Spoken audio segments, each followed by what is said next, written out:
भाई साहब आप जरा सवाल दोहरा सकते और आस्ते और जरा जोर से। अगर अल्लाह एक ही है ना तो मुझको भी चाहे तो मुसलमान बना सकते थे, पर क्यों नहीं? अल्लाह अगर एक है तो मुझको भी चाहे मुसलमान बना सकते थे, मेरे को क्यों हिंदू बना? भाई साहब का सवाल है, अगर अल्लाह एक है तो मुझको भी मुसलमान बना सकते थे, उसने क्यों नहीं तुम्हें मुसलमान बनाया? भाई साहब का अच्छा सवाल है और इसका जवाब है कि हमारे आखिरी पैगंबर मोहम्मद सल्लल्लाहु अलैहि वसल्लम फरमाते हैं कि हर इंसान, हर बच्चा जब पैदा होता है वो दीनुल फित्र में पैदा होता है। दीनुल फित्र मतलब वो मुसलमान जैसा पैदा होता है। मुस्लिम का मतलब वो इंसान जो अपनी जिंदगी अल्लाह, भगवान, ईश्वर, अपने खालिक के मुताबिक बसर करता है। जो इंसान अपनी जिंदगी अपने खालिक, अपने अल्लाह के कहे हुए अहकामात के मुताबिक बसर करता है, उसे कहते हैं अरबी में मुस्लिम। तो हर इंसान जब पैदा होता है, चाहे हिंदू खानदान में पैदा हो या ईसाई खानदान में या यहूदी खानदान में या मुस्लिम खानदान में, कोई भी खानदान में पैदा होता है, वो पैदा होता है मुसलमान जैसा। उसके बाद उसके वालिदैन, उसके बड़े, उसके टीचर्स उसे सिखाते हैं। अगर सही चीज सिखाते तो वो सही रास्ते पे रहता है, वरना वो दूसरे रास्ते पे भटक जाता है। हो सकता है कि वो बुत परस्ती करने लगे, वो मूर्ति पूजा करने लगता है, हो सकता है वो आग की पूजा करने लगे। इसीलिए अगर कोई गैर मुस्लिम मुस्लिम बनता है, उर्दू में अक्सर कहते हैं नो मुस्लिम, जो गलत है। अंग्रेजी में कहते हैं convert. Convert means going from one track to the other which is wrong. सही लफ्ज है लौटा हुआ मुस्लिम, क्योंकि हर इंसान पैदा होता है मुस्लिम जैसा, फिर उसके वालिदैन, उसके बड़े के जरिए से वो गलत ट्रैक पे जाता है, और जब सही ट्रैक पे आ जाता है वापस, सही लफ्ज है लौटा हुआ मुस्लिम। अंग्रेजी में कहेंगे रिवर्ट। अक्सर हम कहते हैं नो मुस्लिम, जो इस्लामी तालीमात के मुताबिक गलत है। सही लफ्ज होना चाहिए लौटा हुआ मुस्लिम, रिवर्ट। और आपका सवाल था कि अल्लाह ने तुम्हें मुस्लिम क्यों नहीं बनाया? अल्लाह ने तुम्हें मुस्लिम ही बनाया।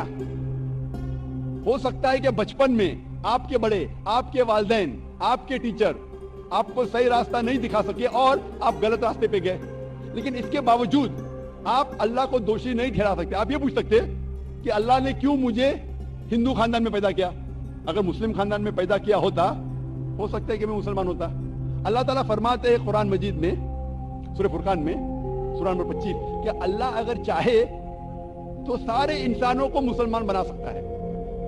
लेकिन फिर टेस्ट क्या है? अगर टीचर चाहे तो सारे स्टूडेंट को पास कर सकता है, लेकिन टेस्ट क्या? टेस्ट वो होता है कि टीचर सही तालीम देने के बाद इम्तिहान लेता है। जो आदमी सही जवाब देता है वो पास होता है, जो गलत देता है फेल होता है। तो अल्लाह ताला ने सारे इंसानों को अपना आखिरी पैगाम दे चुका है कुरान मजीद। उसके बाद अगर इंसान उस पर अमल करते तो पास होते, अमल नहीं करते तो फेल होते। और अगर आप अल्लाह से कंप्लेन करेंगे कि क्यों मुझे हिंदू खानदान में पैदा किया, तो अल्लाह ताला फरमाते हैं कि आप किधर भी पैदा हो, चाहे मुसलमान खानदान में या हिंदू खानदान में, ये कहना कि हर इंसान जो मुस्लिम खानदान में पैदा होता है जन्नत में जाएगा, बिल्कुल गलत है। सिर्फ मुसलमान खानदान में पैदा होने के बाद और मुस्लिम नाम रखने से इंसान जन्नत में नहीं जाता है। जन्नत में जाने के लिए एक अल्लाह में मानने के अलावा, अल्लाह के रसूल में मानने के अलावा उनके अहकामात पे अमल करना चाहिए। हर मुस्लिम अमल तो नहीं करता है, तो हर इंसान जो मुस्लिम खानदान में जाएगा, जो मुस्लिम खानदान में पैदा होता है, वो जन्नत में नहीं जाएगा।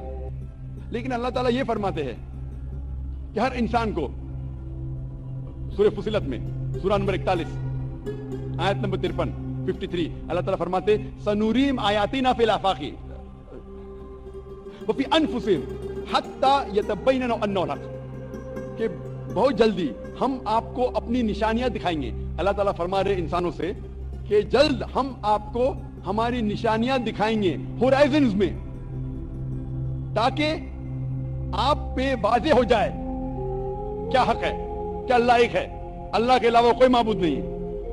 लेकिन हक जाहिर होने के बाद हर इंसान उस पर अमल करना जरूरी नहीं। वो सोचने लगे, वो इंसान सोच सकता है कि अगर मैं इस्लाम कबूल करूं तो हो सकता है कि मेरे दोस्त मुझे छोड़ देंगे, हो सकता है कि मेरे वालिदैन मुझे जायदाद से दखल कर देंगे, हो सकता है कि मुझे मेरे तिजारत में नुकसान हो। तो ये सब चीजें इंसान को बहुत बार भटकाती है और हक कबूल करने से रोकती है।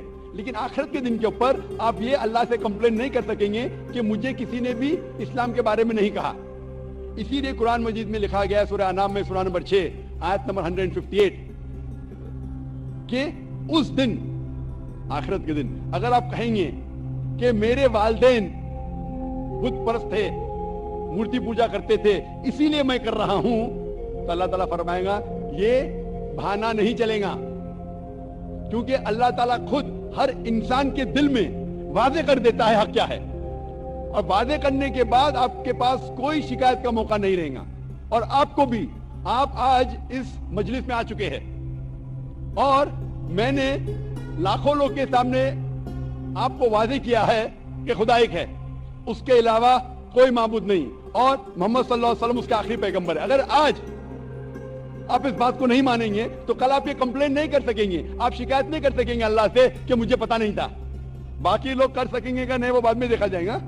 आप तो, अल्लाह तो वादे कर दिया, किसके जरिए पता नहीं, लेकिन आज मेरे जरिए तो कर रहा है आपको, और इतने लाखों लोग शहादा दे रहे और करोड़ों लोग टेलीविजन पे देख रहे आपको। तो अभी आपके पास कोई बहाना नहीं, कोई शिकायत नहीं ये कहने के लिए कि मैं मुसलमान खानदान में पैदा नहीं हुआ, इसलिए मैंने इस धर्म को एक्सेप्ट नहीं किया। मैं आपसे पूछना चाहता हूं भाई साहब, आप मानते हैं कि खुदा एक है? वो तो है। आप मानते हैं खुदा एक है? हाँ। आप मानते हैं कि बुत परस्ती गलत है? पर कौन सा खुदा है वो पता नहीं। नहीं, मूर्ति पूजा सही है क्या गलत है आपके हिसाब से? अब जब मैं हिंदू धर्म में पैदा हुआ तो फिर मेरे हिसाब से सही हो सकता। आप कहते हैं कि हिंदू धर्म के मुताबिक मूर्ति पूजा सही है। मैं आपको आपके हिंदू धर्म की किताबों का हवाला देता हूं, मजहबी किताबों का। अगर आप पढ़ेंगे छंदोग्य उपनिषद चैप्टर नंबर 6 अध्याय नंबर 2 मंत्र नंबर 1, एकम अद्वितीयम, ईश्वर खुदा भगवान एक है, दूसरा नहीं है, लिखा है श्वेताश्वेतर उपनिषद में अध्याय नंबर 6 श्लोक नंबर 9 में, नाचस्य कसिच जनिता न कदिपा, उस ईश्वर के कोई वालिदैन नहीं, उस ईश्वर का कोई रब नहीं। मतलब ईश्वर का, भगवान का कोई वालिद नहीं, कोई वालिदा नहीं, उसके ऊपर कोई नहीं। और साफ तौर पे लिखा गया है श्वेताश्वेतर उपनिषद में अध्याय नंबर 4 मंत्र नंबर 19 में, न तस्य प्रतिमा अस्ति, उस ईश्वर की, उस भगवान की, उस अल्लाह की कोई प्रतिमा नहीं, कोई अक्स नहीं। अक्स, प्रतिमा जो संस्कृत लफ्ज है, उसके मानिए अक्स। खुदा का कोई प्रतिमा नहीं, कोई अक्स नहीं, कोई फोटोग्राफ नहीं, कोई पेंटिंग नहीं, कोई पोर्ट्रेट नहीं, कोई मूर्ति नहीं, कोई बुत नहीं।